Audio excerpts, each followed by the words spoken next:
যেনে তেনে ইলেকশ্যনৰ সময়লৈকে ৰখাব আৰু ইলেকশ্যন যোৱাৰ পাছত শ্যামকানু মহন্তই বিজেপিৰ টিকেট লৈ আকৌ এদিন তেওঁ MLA চিটত উঠিব। আপোনালোকে কনফাৰ্ম থাকক। ডেফিনেটলি মই ভাবো যে এইটো তদন্ত সাংঘাতিক ৰূপে ভেকুৱানা আৰু এই তদন্তৰ পৰা জুবিন গাৰ্গেও ন্যায় নাপায়, জুবিন গাৰ্গৰ পৰিয়ালেও ন্যায় নাপায় আৰু জুবিন গাৰ্গৰ অনুৰাগীসকল আৰু অসমবাসী ৰাইজেও ন্যায় নাপায়। মই বাৰম্বাৰ আপোনালোকক কৈ দিছো যে চৰকাৰে এই ঘটনাটোক হত্যাকাণ্ড বুলি দিব, কিন্তু হত্যাকাণ্ড বুলি প্ৰমাণ কৰিবৰ কাৰণে কোনো ব্যৱস্থা নাৰাখে আৰু এনেকৈ শ্যামকানু আৰু সিদ্ধাৰ্থক বচাবৰ কাৰণে ব্যৱস্থা লৈছে। আমাৰ মৰমৰ শিল্পী অসমীয়া জাতিৰ হাৰ্টথ্ৰব জুবিন গাৰ্গৰ মৃত্যু সম্পৰ্কত অসম চৰকাৰে যিখন জুডিচিয়েল কমিশ্যন বা ন্যায়িক আয়োগ গঠন কৰি দিছে, সেই ন্যায়িক আয়োগৰ ওচৰত নটাৰাইজ এফিডেভিট বা শপতনামা আজি আমি দাখিল কৰিলো।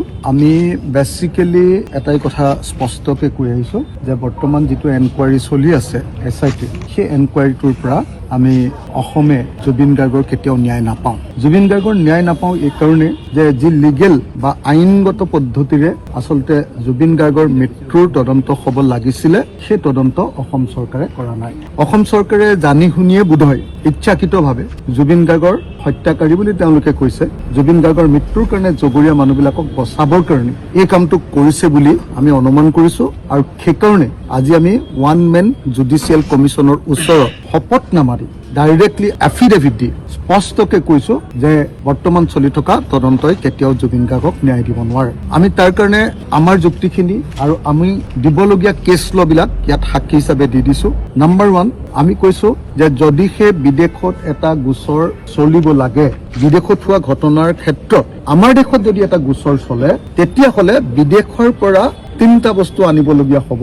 এটা হ'ল এভিডেন্স, এটা হ'ল ষ্টেটমেণ্ট আৰু আনটো হ'ল ডকুমেণ্টছ। আৰু এই 3টা বস্তু আনিবৰ কাৰণে যিটো পদ্ধতি, সেই পদ্ধতিটো হ'ল যে BNSS 2023 এই আইনখনৰ 112 নম্বৰ ধাৰাৰ অধীনত লেটাৰ্ছ ৰেগুটৰী বা লেটাৰ অফ ৰিকুৱেষ্ট বা অনুৰোধ পত্ৰ আমাৰ কোৰ্টৰ পৰা তেওঁলোকৰ নিৰ্দিষ্ট কোৰ্টখনলৈ, আদালতলৈ নহলে বা কম্পিটেণ্ট অথৰিটিলৈ পঠিয়াব লাগে।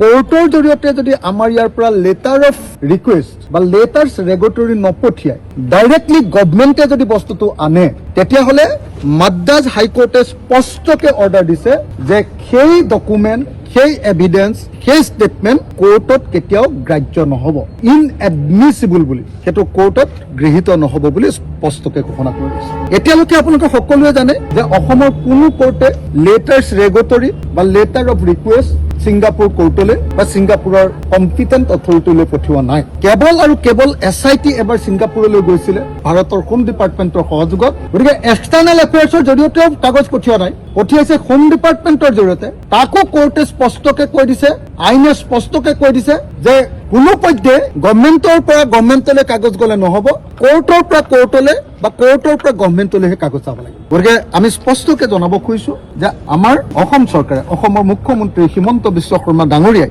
আমাৰ জুবিন গাৰ্গক ন্যায় দিব খোজা নাই, অপৰাধীবিলাকক বচাব খুজিছে আৰু বচাবলৈ খোজাৰ কাৰণে প্ৰপাৰ পদ্ধতিৰে, প্ৰপাৰ প্ৰচেছৰে জুবিন গাৰ্গৰ মৃত্যুৰ বা হত্যাকাণ্ডৰ তদন্ত এতিয়ালৈকে কৰা নাই। নম্বৰ 1।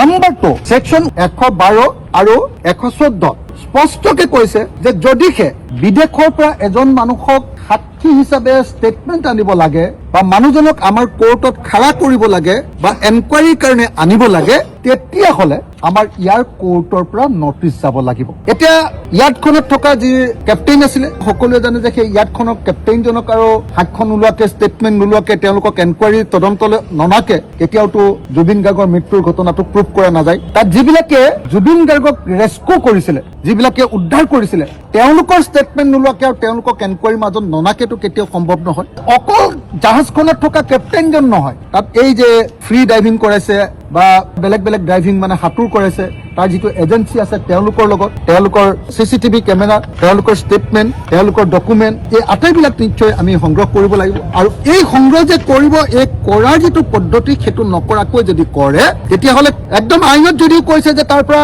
ছিংগাপুৰৰ পৰা এজন মানুহ আমি ধৰি আনিব পাৰিম MLA টিৰ অধীনত, কিন্তু এতিয়া নোৱাৰো। কেলে? আমি থ্ৰ' কোৰ্ট যোৱাই নাই। গতিকে মই ভাবো যে আমাৰ অসম চৰকাৰে জুবিন গাৰ্গক ন্যায় দিব নোৱাৰে। সেইকাৰণে এইটো এটা তদন্তটো ভেকু ভাওনা। হিমন্ত বিশ্ব শৰ্মাই শ্যাম কানু মহন্তক বচাবৰ কাৰণে, সিদ্ধাৰ্থ শৰ্মাক বচাবৰ কাৰণে আৰু অন্যান্য মানুহবিলাকক, তেওঁলোক যিহেতু বিজেপিৰ লগত জড়িত, RSSৰ লগত জড়িত, তেওঁলোকক বচাবৰ কাৰণে আৰু জুবিন গাৰ্গৰ প্ৰতি অন্যায় কৰিবৰ কাৰণে এই কাম কৰি থকা বুলি অনুমান কৰিছো আৰু সেই কথাটো আমি জুডিচিয়েল কমিশ্যনৰ আগত স্পষ্টকে জনাই দিছো। তৃতীয়, একচুৱেলি জুবিন গাৰ্গক যদি ন্যায় দিব লাগে তেতিয়াহ'লে কোনে নৰ্থ ইষ্ট ফেষ্টিভেলটো পাতিছিলে তেওঁলোকক সেই ইনষ্টিটিউচনক, সেই অফিচক এনকুৱাৰীৰ মাজলৈ আনিব লাগিব। আৰু আপোনালোকে সকলোৱে জানে যে ছিংগাপুৰত সেই অনুষ্ঠান পাতিছিলে, নৰ্থ ইষ্ট ফেষ্টিভেলটো পাতিছিলে ভাৰত চৰকাৰৰ এক্সটাৰ্নেল এফেয়াৰ্ছ ডিপাৰ্টমেণ্টে, আমাৰ পবিত্ৰ মাৰ্ঘেৰিটাই পাতিছিলে। এতিয়া পবিত্ৰ মাৰ্ঘেৰিটাক তদন্তৰ আওতালে ননাকে কি তদন্ত হ'ব আপোনালোকে নিজে কওক। সেই নৰ্থ ইষ্ট ফেষ্টিভেলত অসমৰ মুখ্যমন্ত্ৰীৰ পত্নী ৰিণিকী ভূঞা শৰ্মা ডাঙৰীয়া নিয়ে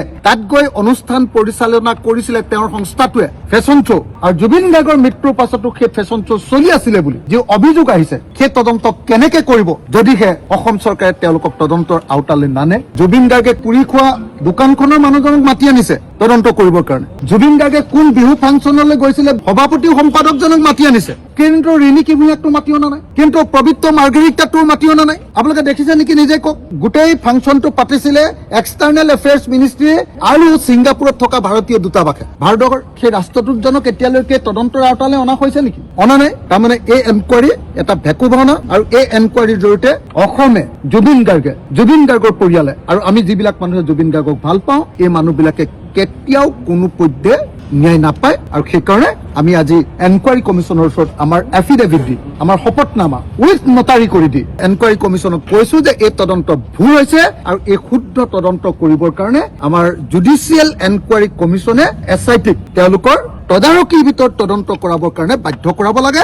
নহলে চাৰ্জশ্বিট দিলেও আৰু সেই চাৰ্জশ্বিটটোত হত্যাকাণ্ড বুলি দিলেও আৰু সিদ্ধাৰ্থ শৰ্মা বা শ্যাম কানু মহন্তক যদি হত্যাকাৰ বুলি লিখিও দিয়ে, তথাপিও তেওঁলোকে চাৰ্জশ্বিট দিয়াৰ লগে লগে মুকলিকে হ'ব, তেওঁলোকক কোনো ধৰি ৰাখিব নোৱাৰিব, কেৱল ইলেকশ্যনলৈকে ৰাখি থলেই নহ'ব। গতিকে জুবিন গাৰ্গক ন্যায় দিবৰ কাৰণে আজি আমি এই শপতনামা ৰাখিম। মুখ্যমন্ত্ৰী হিমন্ত বিশ্ব শৰ্মাৰ কাৰণে জুবিন গাৰ্গৰ মৃত্যু 26 চনৰ নিৰ্বাচনত জিকাৰ কাৰণে এডাল কাঁইট, বাটৰ কাঁইট। তেওঁৰ কাৰণে জুবিন গাৰ্গৰ মৃত্যুৰ ন্যায় প্ৰদান কৰাটো উদ্দেশ্য নহয়। তেওঁৰ কাৰণে 2026 চনৰ নিৰ্বাচনত তেওঁ জুবিন গাৰ্গৰ মৃত্যুটো বাধা নহওক, তাৰ কাৰণে যেনে তেনে ইলেকশ্যনলৈকে বস্তু পিছুৱাব খুজিছে। মই খাটাং যে জুবিন গাৰ্গৰ প্ৰতি যিমান মৰম, তাতকে তেওঁ শ্যাম কানু আৰু সিদ্ধাৰ্থ শৰ্মাৰ প্ৰতি, তেওঁ পবিত্ৰ মাৰ্ঘেৰিটা আৰু ৰিণিকী ভূঞাৰ প্ৰতি মৰম বেছি। যিটো কাৰণত আমি বাৰম্বাৰ কৈছো যে হিমন্ত বিশ্ব শৰ্মাই কোনো পধ্যে আমাৰ মৰমৰ জুবিন গাৰ্গক কেতিয়াও ন্যায় দিব নোৱাৰে। মই একদম খাটাংকে আপোনালোকক কৈ থৈছো যে যিদিনা চাৰ্জশ্বিট দিব, যিদিনাই এই অভিযুক্ত বিলাকৰ উকিল বিলাক গৈ বেইলৰ কাৰণে সাজু হ'ব, মই ভাবো যে লগে লগে বেইল পাব। আৰু বেইল যেতিয়া পাব, হয় মুখ্যমন্ত্ৰীয়ে এওঁলোকক ক'ব লাগিব যে ইলেকশ্যনৰ সময়লৈকে তোমালোকে বেইল এপ্লিকেশ্যন নিদিবা, তেওঁলোকৰ পৰিয়ালকেইটাক ৰিকুৱেষ্ট কৰিব লাগিব, নহলেতো বেইল পাবই খাটাং। কাৰণ যিটো পদ্ধতিত তদন্ত কৰিছে তাত কোনো পধ্যে কেছটো নবনে। গতিকে তেওঁ ৰিকুৱেষ্ট কৰি ৰাখিব লাগিব, চাই থাকক আপোনালোকে এই অভিযুক্তসকলে ইলেকশ্যনলৈকে বেইল পেটিশ্যনে নামাৰে, মুখ্যমন্ত্ৰীৰ লগত হঠামিতিৰালি কৰি কথা পাতে যে তোমালোকক ইলেকশ্যনৰ পাছত ৰেহাই দি দিম, গতিকে তোমালোকে বেইল পেটিশ্যন নামাৰিবা, এই বুলি ৰাখিব। আৰু যদি কেনেবাকে বেইল পেটিশ্যন মাৰে, তেতিয়াহ'লে এওঁলোকে বেলেগ অৰ্থনৈতিক গোচৰ ED লগাই, এই কেলেংকাৰী বিলাকৰ কথা যে টকা খাইছে, আমুক খাইছে, এনেকুৱা গোচৰ লগাই যেনে তেনে ইলেকশ্যনৰ সময়লৈকে ৰখাব। আৰু ইলেকশ্যন যোৱাৰ পাছত শ্যাম কানু মহন্তই বিজেপিৰ টিকেট লৈ আকৌ এদিন তেওঁ MLA চিটত উঠিব, আপোনালোকে কনফাৰ্ম থাকক। ডেফিনেটলি মই ভাবো যে এইটো তদন্ত সাংঘাতিক ৰূপে ভেকু ভাওনা আৰু এই তদন্তৰ পৰা জুবিন গাৰ্গেও ন্যায় নাপায়, জুবিন গাৰ্গৰ পৰিয়ালেও ন্যায় নাপায় আৰু জুবিন গাৰ্গৰ অনুৰাগীসকল আৰু অসমবাসী ৰাইজেও ন্যায় নাপায়। মই বাৰম্বাৰ আপোনালোকক কৈ দিছো যে চৰকাৰে এই ঘটনাটোক হত্যাকাণ্ড বুলি দিব, কিন্তু হত্যাকাণ্ড বুলি প্ৰমাণ কৰিবৰ কাৰণে কোনো ব্যৱস্থা নাৰাখে আৰু এনেকৈ শ্যাম কানু আৰু সিদ্ধাৰ্থক বচাবৰ কাৰণে ব্যৱস্থা লৈছে।